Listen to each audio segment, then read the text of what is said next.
Look, ang ngay. I love it.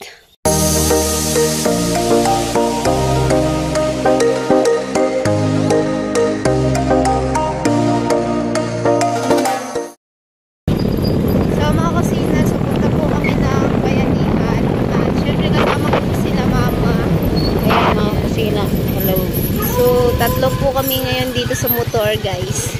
Ayan, may kasalubong tayo. So, may kasalubong po kami, kaya huminto po kami. At yun, so, tuloy pa rin. Diba? So, di ko alam kung may pasok pa kami bukas na yan. So, bukas kasi birthday ni mother. Diba? Outfit check, guys. Taba na. Hindi naman nataba tayo na sa ano kayo, no? Bayad na tayo. Hindi naman nataba. Bayad na tayo. Kanya po.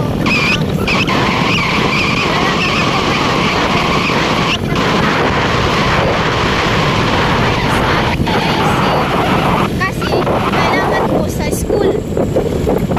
So, bago tayo mag-jogging, magpapakilo muna tayo. So, tingnan natin.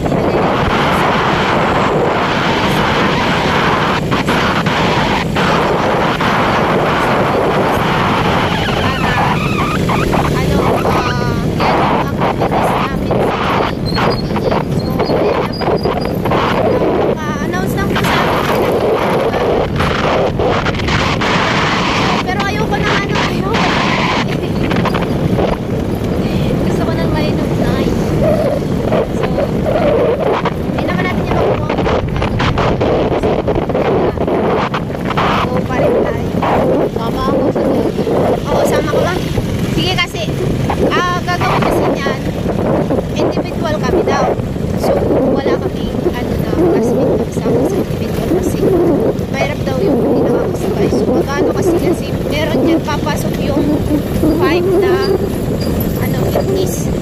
So, jogging, warm up, cool down. Yung lahat ng yun pinakita sa amin ni Sir kung paano gawin. So, may nag-graduate din na ganyan pinagawa niya. So, alam guys. Kadal-kadal po guys. At yun, abangan nyo na lang po yun mga kusina, yung namin gagawin natin. So, tayo ay magdadaging. Magdadaging na natin.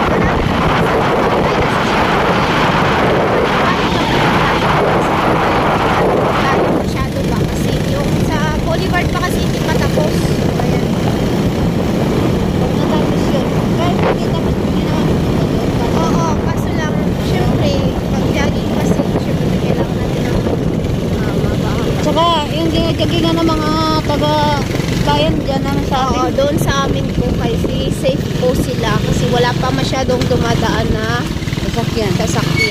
Pag naghahakot lang naman ang buhangin. Oo.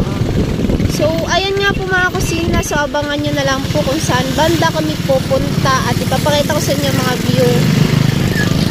Mga view ngayon dito. Pasensyahan nyo na po kasi kadal-kadal po ito dito ngayon mga kasi dinaanan kasi ito ng Raymond dati. Tsaka mga bus. Ay yung mga truck van. Yung mga van. Ganyan. So, ito kasi madali lang siya dito kasi yung tubigan kasi ito dito. Malambot po yung lupa. So, ayan mga kusina. Go tayo. Let's go. So, ayan na nga po mga kusina. So, kita nyo yung daanan namin. Ayan. So, mag-stabilizer na naman tayo.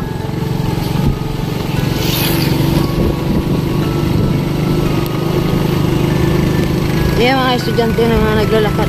Oo, yun ang mga estudyante guys. Naglalakad po sila pa uwi sa kanila. Ayun na. Ay, hindi. Ayaw ko kung uwi. May mga bahay pa pala. So, ayan. Diba?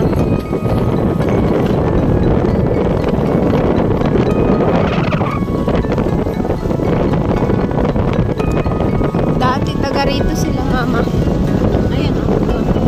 Ayan doon. Pagdaro na yun.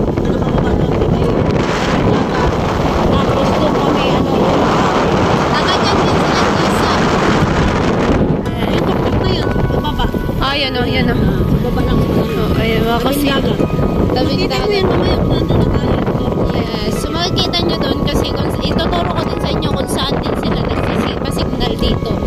Sa number. So mahirap dito ang signal sa number. Kagaya ng Makahoy guys. So ayan.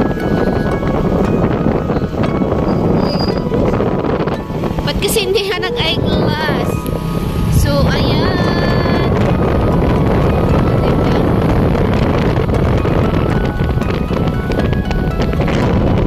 So, mga kusina, dito po sila nagpapasignal sa number po. At dito din po sila nag-data. So, ayan po.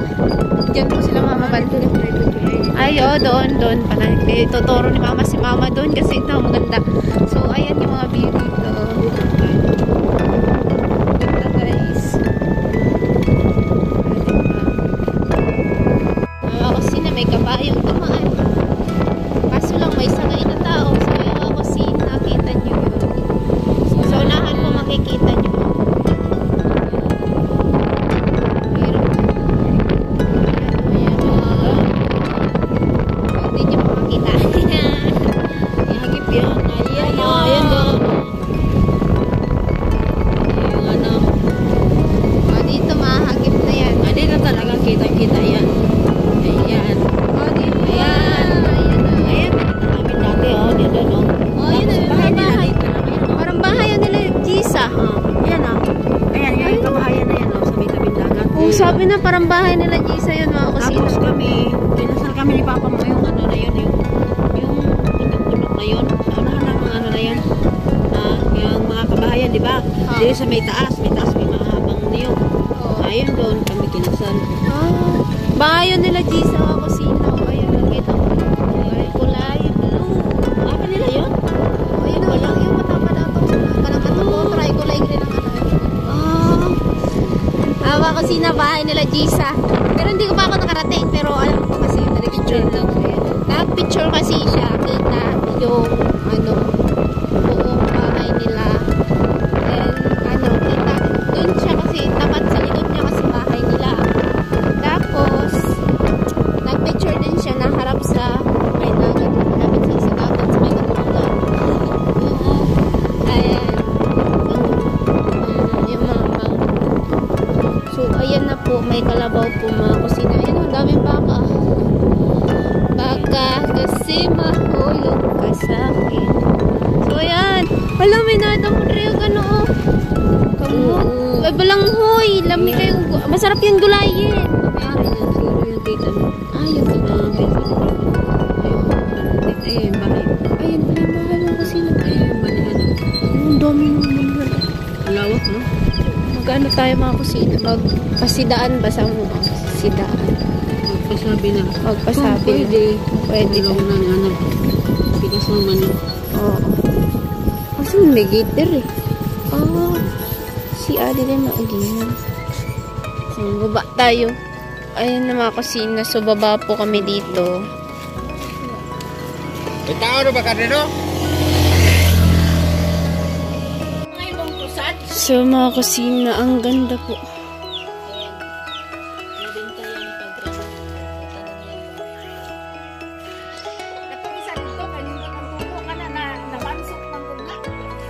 Ngayon siya, no? Ma! Tamang-tama. Ibutan mo sa paso lang. Tapos kuan ay. Sa paso lang usa ka para pag nagpaimo tag mansion, charot. Sa kusina, ayan na.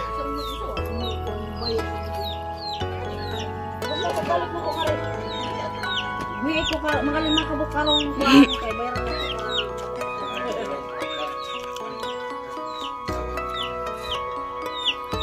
Grabe. So, ang ganda, oh. So, ayun po mga kusina, sobrang ganda po ng halaman ng yan. So, masilan po kasi yan pag itatanim po siya. So, meron pong marunong magtanim. Kung gusto nyo pong bumili ng ganyan guys. So, pwede nyo akong i-chat. Ayan, oh. So, sobrang ganda talaga niyan. Ganda yan sa parang Christmas tree. On saan ni ma? Safe phrase? So, ayan o, sunflower. Sunflower, ano, gumumil. So, ayan. Hala, oo ka nga yan.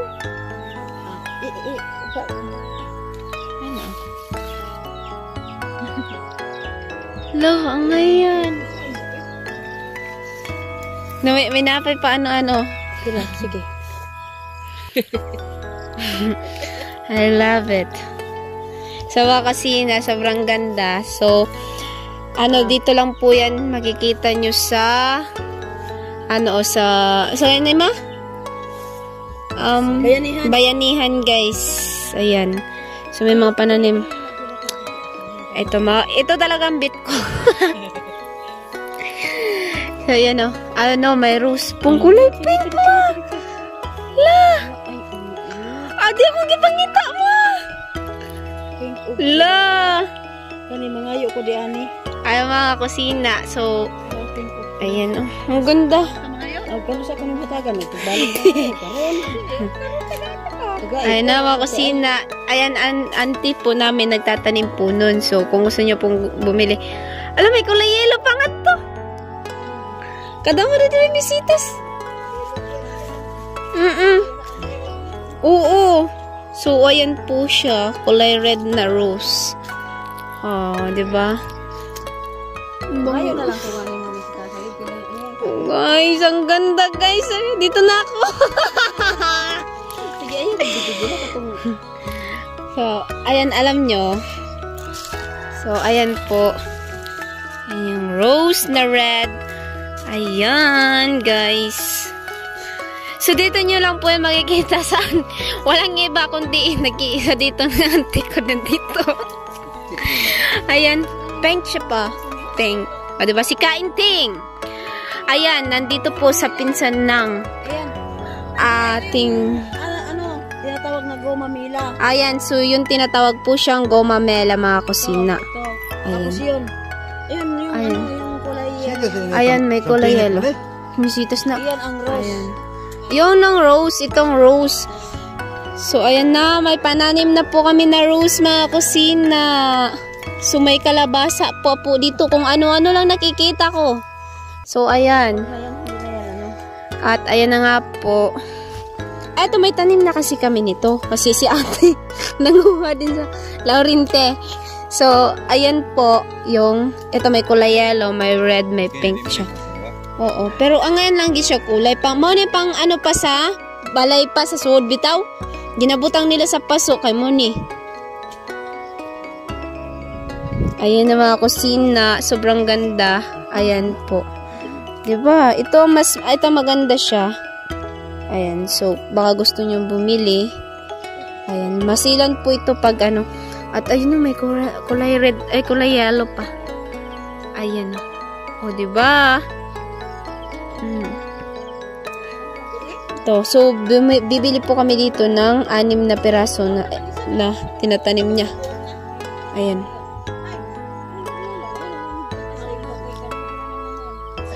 Angan kayo ang buwak, no?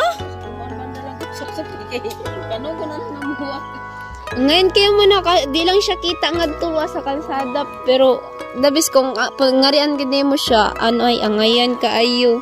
So, ama kusina, nang si mama. nai-stress ako. Oh.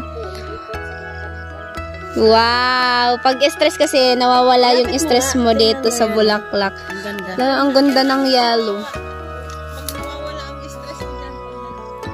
Oo, talaga naman. Nawawala. Yan, pag na-stress kayo, pumunta lang po kayo dito. Pag na-stress kayo, pumunta lang kayo dito. Nandito lang po yung mga halaman para pampawala ng stress. So, ayan na mga kusina. Pero ito talagang ano. Oo, ito. Ano? Self-fresh. Hindi ko yan makalimutan. Ayan. So, ayan na. So, ayan nga po mga kusina. So, uwi na po kami. So, nakadala po kami ng halaman. Ayan. So, Project ni John Lee. yes, solved na po yung project ni John Lee. Hindi naman kasi, tapos na, nabayaran ko na yung akin. Tatanim ko yan doon sa atin. Hindi si John Lee.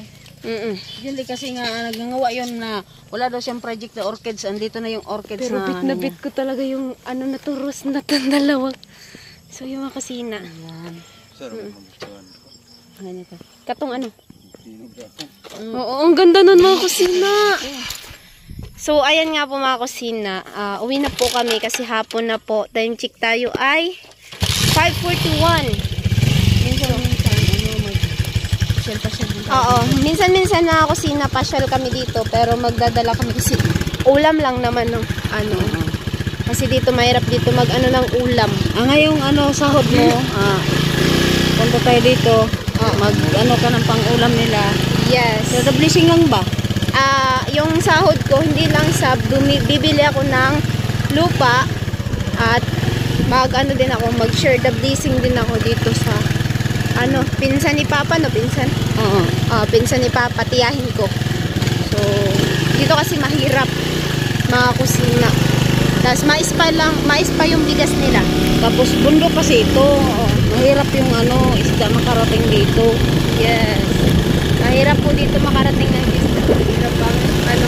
Malayo-layo din dito sa dagat. Tsaka sila lang kasi naiwan dito. Yung ano, yung sister niya kasi nagtrabaho, construction, malayo, sa ano, napanig yata. Tapos ano, lingguhan na yung umuwi. Silang magnanay, naiwan dyan. Siyempre, yung anak niyang bunso, nag-aaral, grade 12. Tapos siya naman, nag-alaga lang ng mga hayop. Diyan sila nag-ano ng PE. Oo. Kaya nga tayo pumunta doon para makabili tayo ng PE kasi may binubuhay silang inahin ng anak at siyempre kailangan natin makabili. Nakiusap tayo doon kasi hindi naman lahat sa atin yun, kay Karot yun. Kaya ubusan tayo, gawa ng hindi naman, wala dito si Karot, wala naman ibang maubusan. Wala din ako ibang rider. Oo. Saka siyempre nanay tayo. Hindi din natin maano na tanggihan pa yung anak natin kay suyo lang naman. Kasi pagka ano daw, pagka magpagawa daw siya ng bahay, pagka medyo ano daw yung pangangailangan, may big siya. So, ayan po mga kusina. Pakita ko sa inyo yung mga ano dito. Guys, diba? Shaka. So, ayan na. Pauwi na po kami. Mga kusina, pauwi na po kami. May ano kasi doon, no? Nag-drive